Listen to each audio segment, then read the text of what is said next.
Voice of Parliament, from TBC. Garu MS Sumantiran Mantritumaa.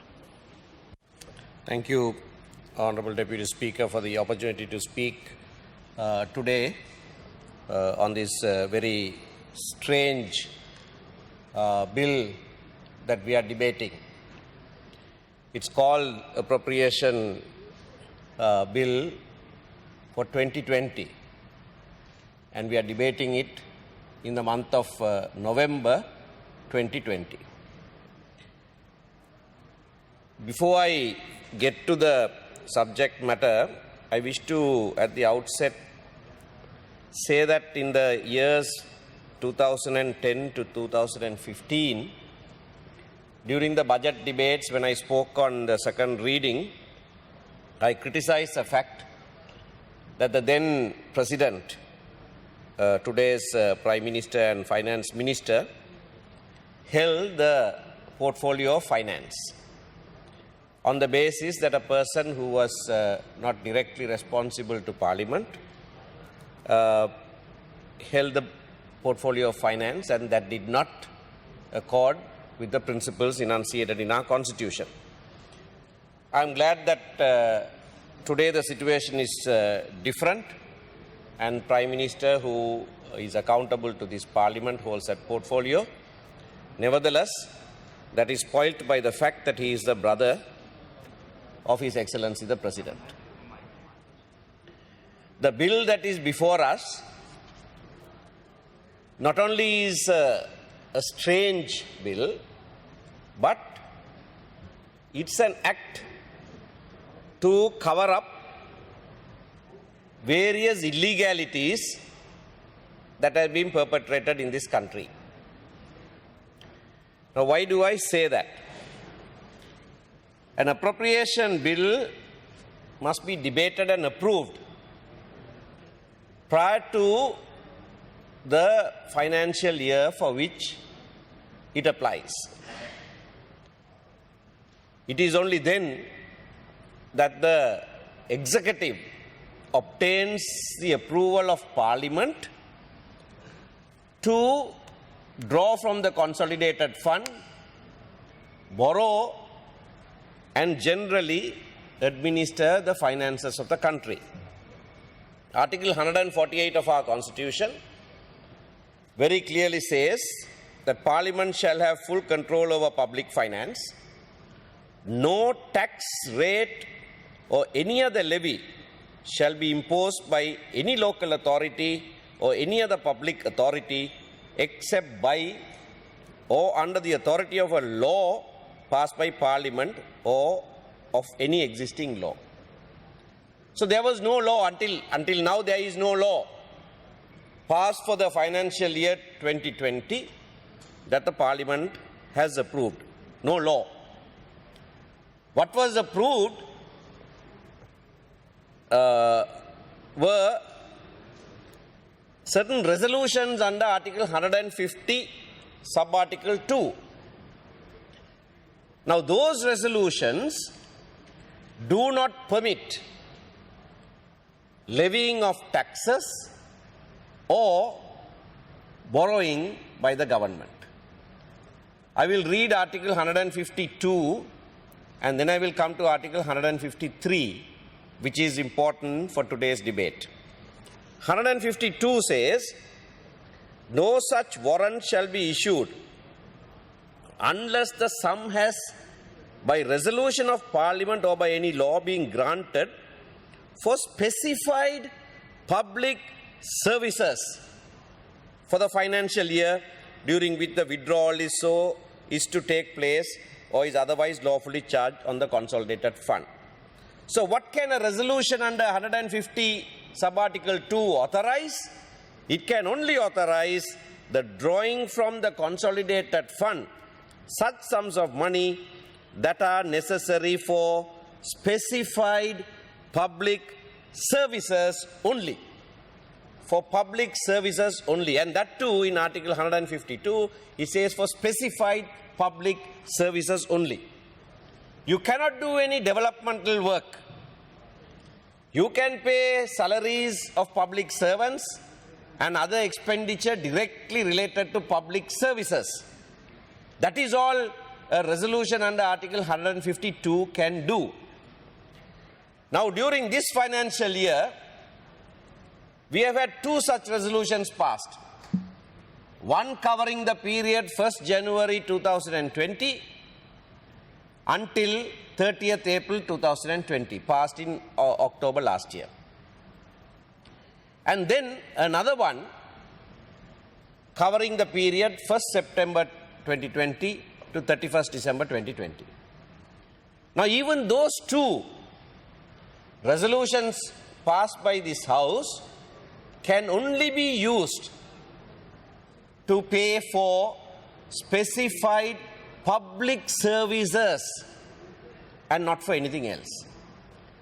All of us know that that is not how finances have been handled in the country for this year. There has been a severe need to make payments, to spend, to make grants to general public who were affected in areas, in several areas. In the whole country, people were given 5,000 rupees in the month of April and May. None of those are public services. But all those expenditure was done. Those expenses were met. Developmental activity was also carried out. All this in violation of the very strict limitation imposed by the provision in the Constitution that says for specified public services only. So there was a blatant violation of a limitation in the Constitution by this government. And what is worse, for the period 1st May to 31st August, there was no resolution. No resolution under 152. What the Honorable Minister of Finance stated today is that twice the President, acting under Article 150, Sub-Article 3, authorized expenses. Now, what does Article 153 say?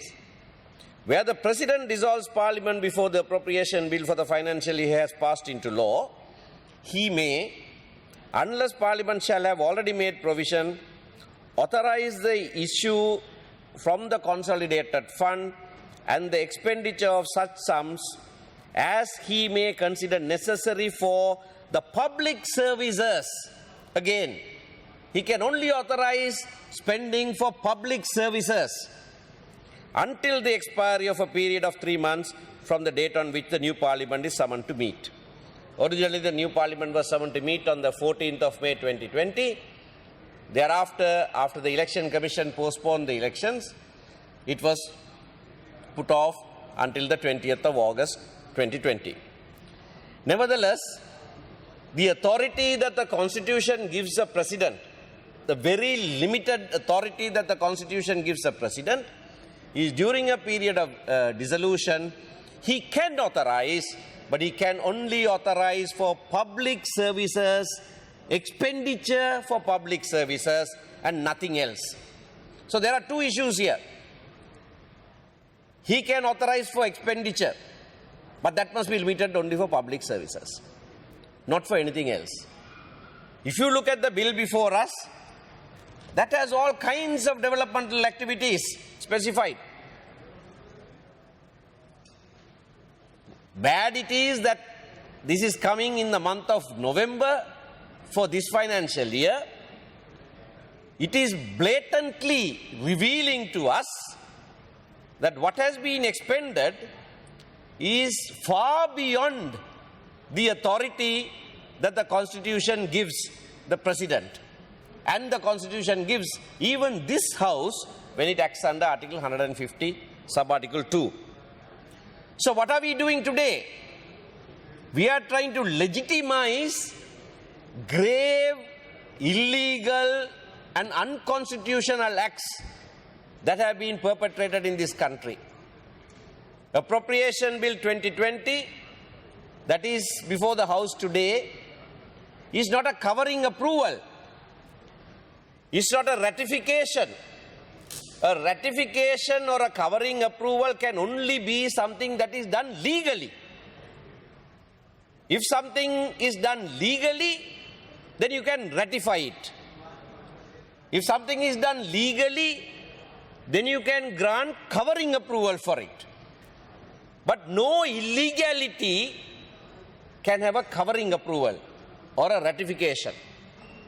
So that is the sorry state that we are in this country today, debating a bill which is blatantly for the purpose of covering up illegalities.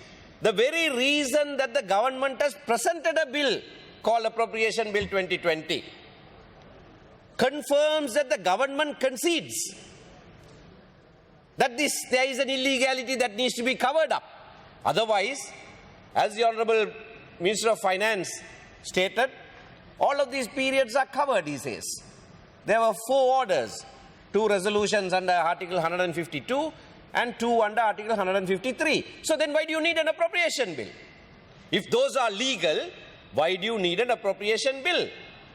The very fact that you have brought an appropriation bill at the tail end of the financial year, unprecedented, at the tail end of a financial year, seeking what you call a covering approval, is to cover up illegalities. Now, this is not a strange, I started by saying we are debating a strange bill, but it is not so strange considering what the government is anyway doing today. We were told of a royal decree last night, a royal decree signed off by the army commander in his capacity as army commander, saying no persons will be allowed to leave the western province with immediate effect until the midnight of 15th of November. Now, under what law, pray I ask you, can the army commander make such an order? Can anyone in the government answer me? Under what law can the army commander make such a decree? This sounds like a royal decree. And his loyal master of the king is announcing it to the public. That is how things are done in this country today. Wholly and totally illegal acts are being blatantly published. When COVID struck and we came to know of it in the month of March, several of us in the opposition asked for a reconvening of Parliament. We even went to the Supreme Court asking for reconvening of Parliament. Because one of the reasons we urged was that Parliament had total control of public finances, and that in order to meet this unprecedented threat, Parliament had to authorize expenditure. Amongst other things, like the curfew, we hear of quarantine curfew. Wherever did you ever see that phrase, quarantine curfew? The law does not recognize any such thing.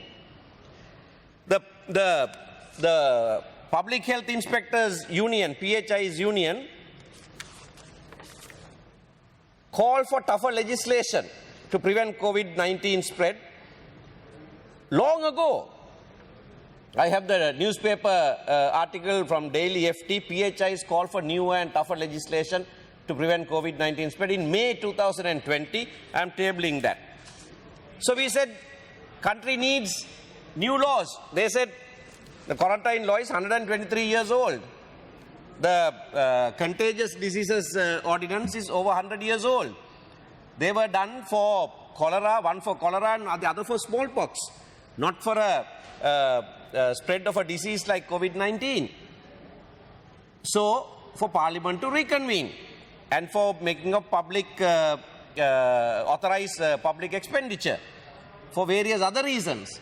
Unfortunately, the Supreme Court heard this petition for leave to proceed for 10 full days. and refused leave without assigning any reasons. That is also unprecedented. Ordinarily, as a regular practitioner in the Supreme Court, I can say, within about 10 minutes, they decide whether leave to proceed ought to be granted or not. If there is anything to be looked into, leave to proceed is granted. That is decided within 10-20 minutes. You don't hear a matter for 10 full days. Full days. We sat till 5 some days. 10 full days. And then decide that nothing to look into. Such a joke. I regret to say, Parliament exercises judicial power through courts. So it is here that we can even make remarks about that. Unfortunately, government stubbornly refused to reconvene Parliament. And therefore, we were put into this spot where expenditure was being made without proper authorization by Parliament. Not only that, something else also happened. Government borrowed. Now under Article 150, either under Sub-Article 2 or under Sub-Article 3, there is no talk of government being able to borrow. ඔබතුමාට තවත් විනාඩි 2යි. Thank you. There is no talk of government being able to borrow anything. But government did borrow. Did borrow. Already the government has borrowed. By what authority? No authority at all. Printed money. Just minted money. In order to meet this. So, rule of law, as I conclude, Honorable Deputy Speaker, I want to say this. Rule of law, it has been said, is the bedrock of this country. Rule by law is also not desirable. But what we have is something far worse. It is rule by executive diktats. That is what we have today. 3 members of this House have been prevented from attending these sessions for the reason that they are in remand prison. That may be a good thing. Nevertheless, their right to attend Parliament has been recognized, and if there is a vote taken, they will be brought here. But whilst that is the rule prevailing here, one of the honourable members of this Parliament, Honourable Sivanesathura Chandrakanthan, was seen chairing a DCC meeting in Batticaloa 2 days ago. He was seen opening an office building yesterday in Batticaloa. Now, how does that happen? A member who is in remand having a right to attend this House is another matter. That happens as a result of a ruling by the chair here. But how does he go about chairing DCC meetings and attending functions like openings of office buildings? කාර්ය අවසන් මන්ත්‍රීතුමා. Therefore, I say today is a sad day when this House is taken up for debate something wholly unprecedented of trying to pass an appropriation bill for a year that has gone by, and we will not participate in the passage of this legislation when it is taken up at 5 this afternoon. Thank you.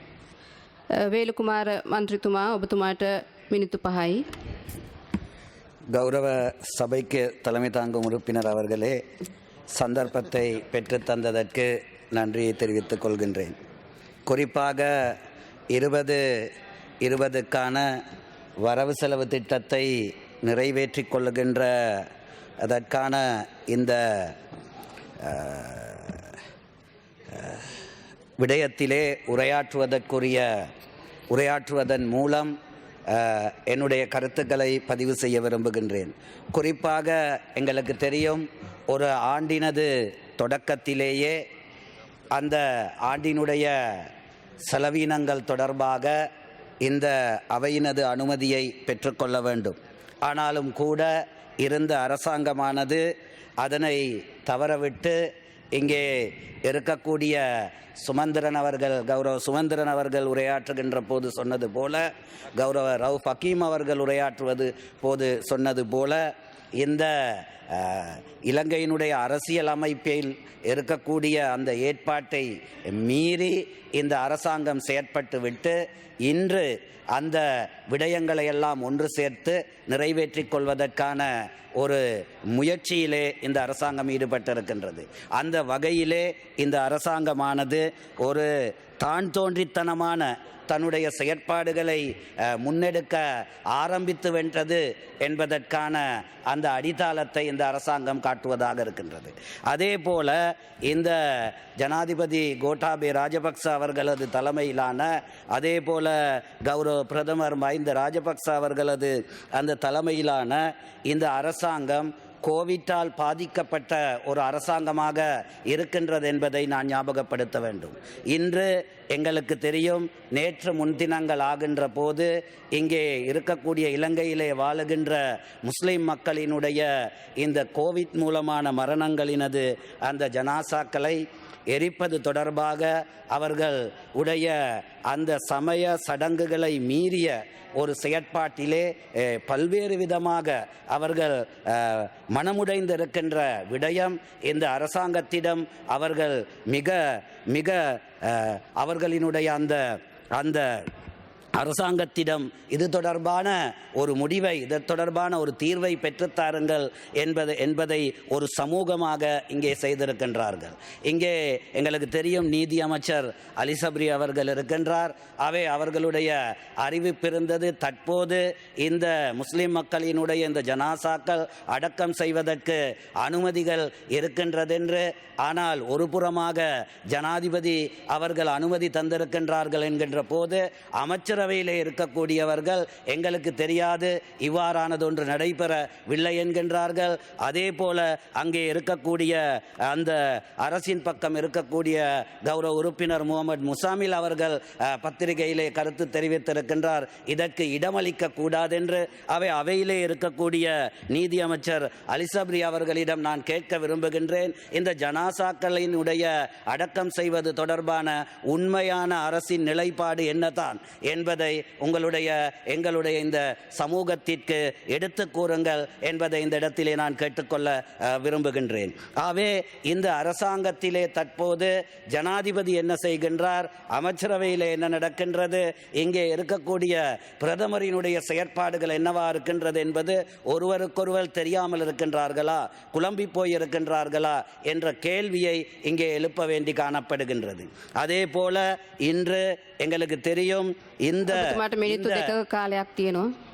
இந்த வரவு செலவு திட்டத்தை அனுமதியை பெற்றுக்கொள்வதற்கு ஈடுபடுகின்ற இந்த செயற்பாடானது எங்களுக்கு தெரியும், வரலாற்றிலே இங்கே இருக்கக்கூடிய இந்த பாராளுமன்றத்தினுடைய நடைமுறையை மீறிய ஒரு செயற்பாடாக இந்த செயற்பாடு வந்து காணப்படுகின்றது. அதாவது செலவுகள் செய்ய முன்னர் செலவுகளுக்கான அனுமதியை பெறுவதற்கு பதிலாக அந்த செலவீனங்கள் அனைத்தையும் செய்து முடித்த பிறகு அதற்கான அனுமதியை கோரி நிற்கின்ற அரசியலமைப்பை மீறுகின்ற ஒரு நிலைப்பாட்டை, ஒரு நிலைமையை இந்த அரசாங்கம் அடைந்திருப்பது இந்த அரசாங்கத்தினுடைய ஒரு வங்குரோத்து தன்மையை, அல்லது இந்த அரசாங்கமானது எந்த அளவுக்கு இந்த நாட்டில் இருக்கக்கூடிய சட்டத்தை, இந்த நாட்டில் இருக்கக்கூடிய அரசியல் அமைப்பை மதிக்கின்றது என்பதை கேள்விக்குறியாகி இருக்கின்றது என்பதையும் இந்த இடத்திலே நான் ஞாபகப்படுத்த வேண்டும். குறிப்பாக நாங்கள் எடுப்போமாக இருந்தால், இந்த அரசாங்கம் தொடர்ச்சியாக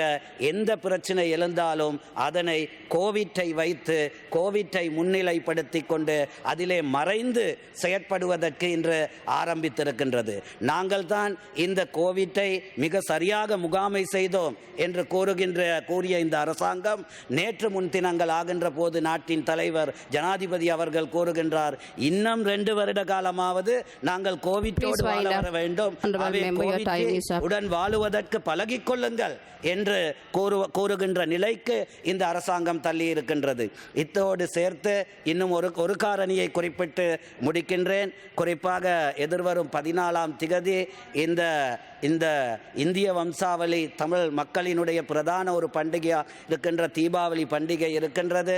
அதிலே வளமையாக இந்த மதுபான சாலைகள் அவர்கள் வாழுகின்ற பகுதியிலே மூடப்படும். அவை மத்திய மாகாணத்திலே இருக்கக்கூடிய கண்டி, நுவரெலிய, மாத்தளை மாவட்டங்களினது அந்த மதுபான சாலைகளை அந்த தினங்களிலே மூடுவதற்கான நடவடிக்கை அரசு மேற்கொள்ள வேண்டும் என்ற கோரிக்கையை வைத்து விடைபெறுகின்றேன். நன்றி. அவைக்கு தலைமை தாங்கும் உறுப்பினர் அவர்களே, இன்று இந்த மாதம் தமிழர்களை பொறுத்தவரையிலே மிகவும் கனதியான புனிதமான ஒரு மாதம். தமிழர்களுடைய உரிமைக்காக உயிர் நீத்த மாவீரர்களை நினைவு கூறுகின்ற இந்த மாதத்திலே அந்த மாவீரர்களுக்காக ஒரு நிமிடம் தலை சாய்த்து கொண்டு, கடந்த ஆண்டு நவம்பர் மாதத்திலே நிறைவேற்றப்பட்டிருக்க வேண்டிய இந்த வரவு செலவு திட்டம் 2020 ஆண்டுக்கான வரவு செலவு திட்டத்தை நிறைவேற்றுவதற்கு துணிவில்லாத நிலைமையிலே கிட்டத்தட்ட கோட்டாபய ராஜபக்ச ஜனாதிபதி அவர்கள் பதவியேற்று ஓராண்டுக்கு முடிவடைகின்ற நேரத்திலே அனைத்து செலவினங்களும் செய்யப்பட்டிருக்கின்ற ஒரு நிலைமையிலே அந்த செலவினங்கள் அரசியலமைப்புக்கு முற்றிலும் முரணான விதமாக, அதாவது கன்சாலிடேட்டட் ஃபண்டில் இருந்து வோட் ஆஃப் அக்கவுண்ட் மூலம் அங்கீகரிக்கப்பட்ட செலவுகள் எவை மேற்கொள்ளப்பட வேண்டும் என்று சட்டம் சொல்கிறதோ அதை தாண்டிய செலவினங்களை எல்லாம் மேற்கொண்டு விட்டு அவை எல்லாவற்றுக்குமாக மேற்கொண்ட அனைத்து சட்டவிரோதமான செலவினங்களுக்கும் சேர்த்து அங்கீகாரம் பெறுகின்ற ஒரு விவாதம் இங்கே நடைபெற்று கொண்டிருக்கின்றது. இந்த வேளையிலே நான் எங்களுடைய மக்கள் எதிர்நோக்குகின்ற பிரச்சனைகள் தொடர்பாக சில விடயங்களை நான் இங்கே சுட்டிக்காட்ட விரும்புகின்றேன். முதலிலே நாங்கள் நாடாளுமன்ற உறுப்பினர்களாக நானும் என்னுடைய கட்சியின் தலைவர் கஜேந்திரகுமார் பொன்னம்பலம் அவர்களும் கடந்த மாதம் திருவண்ணாமலை மாவட்டத்துக்கு சென்று எங்களுடைய மக்களை சந்தித்து அங்குள்ள பிரச்சனைகள் தொடர்பாக நாங்கள் கலந்துரையாடியிருந்தோம். அந்த கலந்துரையாடல் தொடர்பாக திருவண்ணாமலை மாவட்ட போலீசாரினால் விசாரணைகள் மேற்கொள்ளப்பட்டிருக்கின்றது. எங்களுடைய கட்சியின் துணை பொதுச் செயலாளர் திரு ஸ்ரீ ஞானேஸ்வரன் அவர்கள் கடந்த 10ஆம் தேதியும், கட்சியினுடைய மாவட்ட அமைப்பாளர் திரு குகன் அவர்கள் கடந்த 5ஆம் தேதியும் கந்தளாய் போலீஸ் நிலையத்திற்கு அழைக்கப்பட்டு அங்கிருக்கக்கூடிய தலைமை போலீஸ் பொறுப்பதிகாரியினால் விசாரணைக்கு உள்ளாக்கப்பட்டிருக்கின்றார். ஏன் கஜேந்திரகுமாரையும் கஜேந்திரனையும் சந்தித்தீர்கள், அங்கே என்ன விடயங்கள் பேசினீர்கள் என்று விசாரிக்கப்பட்டிருக்கிறார்கள். அவர்கள் மட்டுமல்லாது அந்த கூட்டத்திலே கலந்து கொண்ட அனைவரும் கிட்டத்தட்ட 32 கிலோமீட்டர்கள் தூரத்திற்கு அப்பால் இருக்கக்கூடிய போலீஸ் நிலையத்திற்கு அழைக்கப்பட்டு அச்சுறுத்தப்பட்டிருக்கின்றார்கள். எங்களை சந்திக்கக்கூடாது, எங்களோடு சேர்ந்து வேலை செய்யக்கூடாது என்ற அடிப்படையிலே அவர்களுக்கான அந்த மறைமுகமான அச்சுறுத்தல்களும் விடுக்கப்பட்டிருக்கின்றது. இதை இந்த சபையிலே உங்களுடைய ஜனாதிபதி கோட்டாபாய ராஜபக்சவினுடைய ஜனநாயகத்திற்கு இது எடுத்துக்காட்டு என்பதனை இங்கே பதிவு செய்து கொண்டு, அடுத்ததாக இன்று வரவு செலவு திட்டம் நடைபெற்று முடிந்த 2020ஆம் ஆண்டு முடிய போகின்ற நேரத்திலே இந்த வரவு செலவு திட்ட அங்கீகாரம் பெறப்பட இருக்கின்ற இந்த நேரத்திலே கடந்த தேர்தல் காலத்தின் பொழுது அந்த தேர்தலுக்கு முன்னதாக பலருக்கு வேலைவாய்ப்புகள் வழங்கப்பட்டிருந்தது. சுதந்திர கட்சி சார்ந்தவர்களினாலும் மொட்டுக்கட்சி சார்ந்தவர்களினாலும் வேலைவாய்ப்புகள் வழங்கப்பட்டிருந்தது. அவ்வாறு வெளிநாடுகளிலே படித்துவிட்டு பட்டம் பெற்றுவிட்டு வந்தவர்களுக்கும் வேலைவாய்ப்புகள் வழங்கப்பட்டது. அவ்வாறு வேலைவாய்ப்பு பெற்றவர்களில் ஒருவர் மனோ ரஞ்சன் தமிழரசன் என்ற வடமராட்சி பருத்தித்துறையை சேர்ந்த இளைஞர். அவர் இந்தியாவிலே BBA பட்டம் பெற்ற ஒருவர். அவர் கடந்த மார்ச் மாதம் 2ஆம் தேதி பருத்தித்துறை பிரதேச செயலகத்திலே தன்னுடைய கடமையை பொறுப்பேற்றுக் கொண்டிருந்தார். அவ்வாறு பொறுப்பேற்றுக் கொண்டிருந்தவருடைய பதவி கடந்த ஆகஸ்ட் மாதம் 17ஆம் தேதி நிறுத்தப்பட்டிருக்கின்றது. ஏனென்று கேட்டால் ஆரம்பத்திலே வெளியிடப்பட்ட பெயர் பட்டியலில் இருந்தது உம்முடைய பெயர், ஆனால் புதிதாக வந்த பெயர் பட்டியலில் உம்முடைய பெயர் இல்லை என்று சொல்லி அவர் வேலையில் இருந்து நிறுத்தப்பட்டிருக்கின்றார். இவ்வாறு கிட்டத்தட்ட 600க்கும் மேற்பட்டவர்கள் பாதிக்கப்பட்டிருக்கின்றார்கள். இது இந்த அரசாங்கத்தினுடைய பிரமுகர்களாலே மேற்கொள்ளப்பட்டிருக்கின்ற ஒரு மிகப்பெரிய ஒரு அநீதி என்பதனை இந்த இடத்திலே நான் பதிவு செய்து கொள்ள விரும்புகின்றேன். அத்தோடு வடபிராந்திய போக்குவரத்து சபையிலே மிக மோசமான நிர்வாக முறைகேடுகள் நடைபெற்று கொண்டிருக்கின்றது. நீங்கள் 2 கட்சிகளும் மாறி மாறி ஆட்சி பீடம் ஏறுகின்றீர்கள். ஆட்சி பீடம் ஏறுகின்ற பொழுது அங்கே சட்டத்திட்டங்களை முற்றாக மீறுகின்ற விதமாக அரசியல் செல்வாக்குகள், உங்களுக்கு தேர்தல்களிலே எடுபடிகளாக செயல்பட்டவர்கள், முறைகேடான முறையிலே வாக்குகளை சேகரிப்பதற்காக உதவி செய்தவர்களை, தகுதியற்றவர்களை அந்த வடமாகாண போக்குவரத்து திணைக்களங்களிலே பதவிக்கு அமர்த்துகின்றீர்கள். கூறுகிறீர்கள். தகுதியற்றவரை உயர்ந்த பதவியிலே நியமிப்பது இவ்வாறான செயல்பாடுகள் 2 அரசுகளாலும் மேற்கொள்ளப்பட்டிருக்கின்றது. இவ்வாறு மேற்கொள்ளுகின்ற பொழுது ஒரு அரசு வருகின்ற பொழுது முதல் அரசு செய்த நியமனங்களை அவர்களை அந்த குறித்த பதவியிலிருந்து இறக்கி கீழே கொண்டு வந்து அடிமட்டத்தில் விடுவதும், பிறகு இப்பொழுது வந்திருந்தவர்கள் முதல் நியமித்தவர்களை இறக்கி கீழே கொண்டு வந்துவிட்டு தங்களுடைய ஆட்களை நியமித்திருக்கிறார்கள். இவ்வாறு ஒரு காலத்திலே இலங்கையிலேயே மிகவும் புகழ்பெற்ற வடமாகாண போக்குவரத்து சபையானது இன்று நிர்வாக சீர்கேடுகளாலும் அரசியல் பழிவாங்கல்களாலும் சீரழிந்து கொண்டிருக்கின்றது. வடமாகாணத்தைச் சேர்ந்த போக்குவரத்து சபையைச் சேர்ந்த ஊழியர் சாரதிகள் எங்காவது ஒரு விபத்திலே சிக்கிவிட்டால் அவர்கள் தொடர்பான விசாரணைகள் நடைபெற்ற பிற்பாடு அவர்களுடைய விசாரணை முடிவின்படி அவர்களுக்கு என்ன தண்டனை வழங்கப்பட வேண்டும் என்ற தீர்ப்புக்காக கொழும்புக்கு அனுப்பப்படுகின்றது. ஏனைய 9 மாகாணங்களிலும் அந்தந்த டிப்போக்களிலே வைத்து அந்த தீர்ப்புகள் வழங்கப்படுகின்ற பொழுது வடமாகாணத்தில் மட்டும் கொழும்புக்கு அனுப்பப்படுகின்றது. இதன் காரணமாக எங்களுடைய அந்த ஊழியர்கள் மிக மோசமாக பாதிக்கப்படுகின்றார்கள். இதே போன்று வட மாகாணத்தினுடைய வடகிழக்கினுடைய கல்வி நிலை என்பது மிக மோசமாக கீழே சென்று கொண்டிருக்கின்றது. வட மாகாணத்திலே SLAS கிளாஸ் 1, அதாவது கல்வி நிர்வாக சேவையில் வகுப்பு 1இல் கடமையாற்றுகின்ற அதிகாரிகளுக்கான சம்பள உயர்வு கடந்த 2017ஆம் ஆண்டிலிருந்து வழங்கப்படவில்லை. அது தொடர்பாக அந்த கல்வி திணைக்களத்தினாலே மத்திய அரசுக்கு எழுதப்பட்டிருக்கின்ற பொழுதிலும் கூட இன்று வரை அவர்களுக்கு அந்த இன்கிரிமெண்ட்ஸ் இதுவரை வழங்கப்படவில்லை. இதே நேரத்திலே இந்த வட மாகாணத்தில் அல்லது இந்த மாகாண நிர்வாகங்களுக்குள் இருக்கக்கூடிய பாடசாலைகளை Honorable member, you have 2 more minutes. தேசிய பாடசாலைகள் ஆக்குகிறோம் என்ற போர்வையிலே மத்திய அரசுக்குள் கொண்டு செல்லுகின்ற முயற்சிகள் நடைபெறுகின்றது. இந்த செயல்பாடுகள் மூலமாக திட்டமிட்ட ரீதியிலே மாகாண நிர்வாகத்தின் கீழ் இருக்கின்ற பாடசாலைகளுக்கு ஆசிரிய வளங்கள் இல்லை, அங்கே கற்பிப்பதற்கு தேவையான அடிப்படை வசதிகள் இல்லை, ஆய்வு கூடங்கள் இல்லை, ஊழியர்கள் இல்லை. இவ்வாறு ஒரு மிக மோசமான நிலைமையிலே வைத்து மாணவர்களுடைய கல்வியை அழித்து கொண்டு அவ்வாறு ஒரு வசதியும் இல்லாமல் இருக்கிற பாடசாலைகளை தாமாக விரும்பி மத்திக்குள் செல்வதற்கான ஒரு முயற்சியை செய்ய வைக்கின்ற நடவடிக்கைகளும் மேற்கொள்ளப்படுகின்றது. அவை உடனடியாக நிறுத்தப்பட வேண்டும். வடமாகாணத்திலே 20 பாடசாலைகள் இவ்வாறு தேசிய பாடசாலைகளுக்குள் கொண்டு செல்லப்பட இருப்பதாக அறியக்கூடியதாக இருக்கின்றது. ஆகவே அதுபோன்று வட மாகாணத்திலே இந்த முன்பள்ளிகள் ஆரம்ப பாடசாலைகள் மாகாண நிர்வாகத்திற்குரியவை, அவை சரியான முறையில் நடைபெறுவதற்கான வசதிகள் இல்லை. அதற்கென சொந்தமான கட்டிடங்கள் கிடையாது, வேலிகள் கிடையாது, தளபாடங்கள் கிடையாது, பிள்ளைகளுக்கான விளையாட்டு முற்றங்கள் கிடையாது, விளையாட்டு உபகரணங்கள் கிடையாது. இதற்குள் CSD என்று சொல்லப்படுகின்ற சிவில் செக்யூரிட்டி டிபார்ட்மெண்ட் ஆசிரியர்களுக்கு சம்பளம் கொடுத்து பல பாடசாலைகளை நடத்தி கொண்டிருக்கின்றது. இந்த முன்பள்ளிகள் என்பது அரசியலமைப்பின் பிரகாரம் 13ஆம் திருத்தச் சட்டத்தின் பிரகாரம் மாகாண சபைக்குரிய ஒரு விவகாரமாகும். அப்படி இருக்கின்ற பொழுது இந்த முன்பள்ளி விவகாரங்களை மத்திய அரசாங்கத்தினுடைய இணைப்பாளர் ஒருவர் ஊடாகவும் தேசிய பாதுகாப்பு அமைச்சின் கீழ் இருக்கக்கூடிய CSD நிர்வாகத்தின் ஊடாகவும் இந்த முன்பள்ளி நிர்வாகங்கள் சீரழிக்கப்படுகின்றது.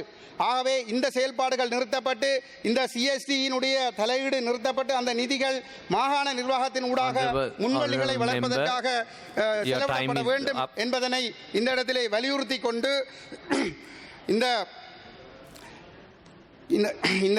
இந்த மாதிரியான முறைகேடான செயல்பாடுகளை இந்த அரசாங்கம் நிறுத்த வேண்டும். வடகிழக்கு தமிழர்களுடைய யுத்தத்தினாலே இந்த அரசாங்கத்தினால், இந்த ஜனாதிபதி பாதுகாப்பு செயலாளராக இருந்த பொழுது அளிக்கப்பட்ட வடகிழக்கின் அபிவிருத்திக்காக எந்த விதமான ஒதுக்கீடுகளும் இல்லாமல் இந்த 2020ஆம் ஆண்டு கடந்திருக்கிறது. 2021லும் நீங்கள் அதைத்தான் செய்ய போகிறீர்கள்.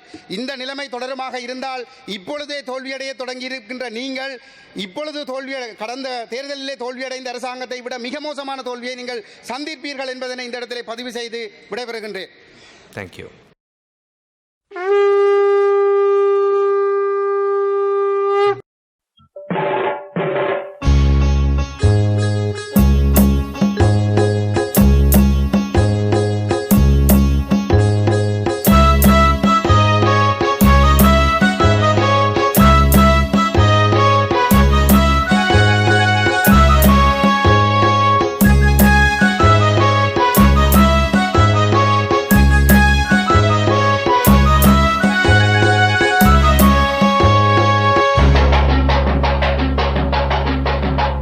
Voice of Parliament, from TBC.